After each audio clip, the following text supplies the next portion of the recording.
ጤና ይስጥልኝ እንዴት አላችሁ? ከኒትሮክ የኢትዮጵያ ቻናል ነው። ዛሬ ሁላችን የሚያስጨንቀን በተለይ ደግሞ እድሜያችን እየጨመረ ሲሄድ ወይም ስራችን ተቀምጠን ከሆነ በጣም የሚረብሸን አንድ ትልቅ የጤና ጉዳይ ይዘን መጥተናል። እርሱም ቦርጭና የክብደት መጨመር ነው።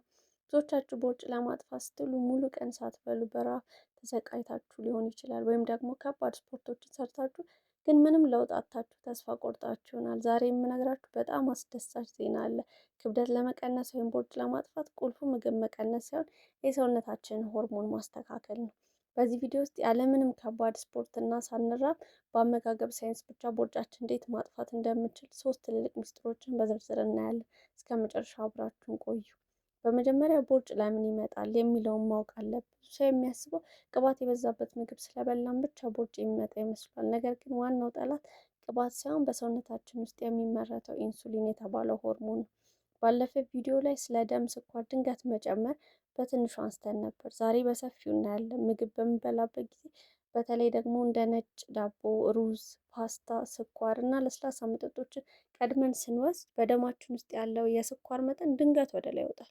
የሚሆንበት ጊዜ ሰውነታችን ይደነግጥና ይህን ስኳር ለመቀነስ ኢንሱሊን የተባለውን ሆርሞን በከፍተኛ ሁኔታ ያመነጫል። ኢንሱሊን ደግሞ በሰውነታችን ውስጥ እንደ አንድ ትልቅ የሆነ ስራ አለው። እርሱም ስብ ማከማቸት ነው። ኢንሱሊን በደማችን ውስጥ በብዛት ባለ ቁጥር ሰውነታችን የመጣው ምግብ በሙሉ ወደ ስብ ቀይሮ በሆዳችንና በውስጥ አካሎቻችን ዙሪያ ማከማቸት ይጀምራል።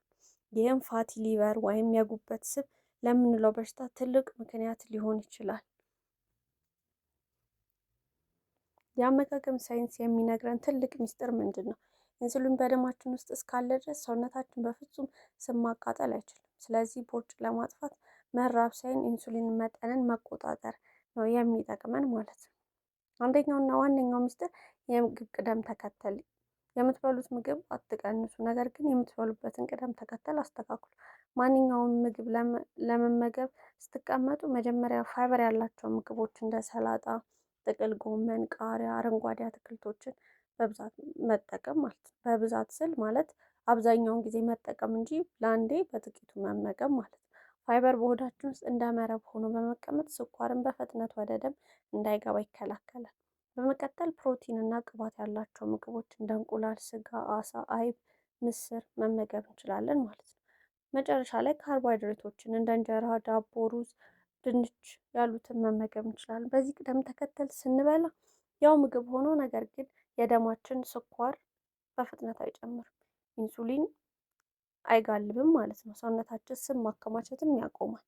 ሁለተኛው ነገር ደግሞ ጥራጥሬዎችና ጤናማ ቅባቶችን ማዘውተር ነው። ሰውነታችን ረዥም ሰዓት ጠግቦ እንዲቆይ እና የረሃብ ሆርሞን እንዳይቀሰቀስ በፕሮቲን እና በፋይበር የበለጸጉ ምግቦችን መምረጥ አለብን። ለምሳሌ ጥራጥሬዎች አተር፣ ባቄላ፣ ሽምብራ በጣም አሪፎች ናቸው ማለት ነው። እንዲሁም እንደ አቮካዶ እና አልመንድ ያሉ ጤናማ ቅባቶች ሆዳችን እንዲሞላ ያደርጋሉ ማለት ነው እነዚህ ጥራጥሬዎች። ሶስተኛው ደግሞ እና የመጨረሻው ሚስጥር ምንድነው? የማታ ምግብ ሰዓት እና እረፍት። ማታ ዘግይቶ መብላት ለምሳሌ ከምሽቱ 2 ሰዓት ወይም 3 ሰዓት በኋላ የምንበላ ከሆነ ለቦርጭ ትልቅ ምክንያት ሊሆን ይችላል። ማታ ስንበላ ሰውነታችን ሊተኛ ስለሆነ ያንን ስኳር አያቃጥለውም፣ በቀጥታ ወደ ስብ ይለውጠዋል። ስለዚህ ቀድሞ መመገብ እና ሌሊቱ ሙሉ ሰውነታችን እረፍት መስጠት። ይሄ ደግሞ ኢንተርሚተንት ፋስቲንግ ኢንሱሊን ሙሉ በሙሉ እንዲወርድና የተከማቸውን ቦርጭ ማቃጠል እንዲጀምር ያደርጋል ማለት ነው። ሰዎች ብዙ ጊዜ በዚህ ዙሪያ የሚጠይቃቸው ጥያቄዎች አሉ። እኔ ክብደት ለመቀነስ ፍራፍሬዎችን በብዛት መብላት እችላለሁ ወይ ይላሉ። ፍራፍሬ ጤናማ ቢሆኑ በውስጣቸው ፍሩክቶስ የተባለ የተፈጥሮ የሆነ ስኳር ስላላቸው ከመጠን በላይ ፍራፍሬዎችን በምንበላበት ጊዜ በተለይ ሆዳችን ባዶ ሆኖ ከሆነ በቀጥታ ወደ ጉበት በመሄድ ለጉበት ስብና ለቦርጭ ምክንያት ሊሆኑ ይችላሉ። ስለዚህ ፍራፍሬ ከምግብ በኋላ በልክ መመገብ ይመረጣል። ሁለተኛ ውሃ መጠጣት ክብደት ለመቀነስ ይረዳል? መልሱ አዎ ነው። በጣም ብዙ ጊዜ ሰውነታችን ውሃ ሲጠማው እኛ ግን የረሃብ ስሜት ይመስለንና ምግብ እንበላለን።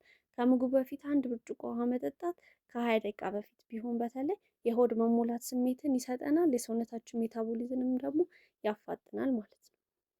ለማጠቃለል ያህል ቦርጭ ማጥፋት ማለት ራስን መቅጣት ወይም ደግሞ መራብ ማለት አይደለም። የአመጋገብ ሳይንስ ተጠቅመን የምግብ ቅደም ተከተል የምግብ ቅደም ተከተልን አስተካክለን ኢንሱሊን በመቆጣጠር ጤናማ ክብደት ላይ መድረስ እንችላለን።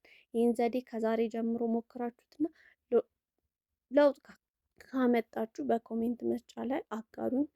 ስለ ጤናና አመጋገብ ተጨማሪ ሳይንሳዊና ተግባራዊ መረጃዎች በየሳምንቱ ለማግኘት ቪዲዮውን ላይክ ማድረጋችሁና ቻናላችንን ሰብስክራይብ ማድረጋችሁን አትርሱ። ለምትወዷቸው ሰዎችም ሼር በማድረግ አጋሩ። አመሰግናለሁ። በሚቀጥለው ቪዲዮ እስከምንገናኝ ሰላም ቆዩ። ቻው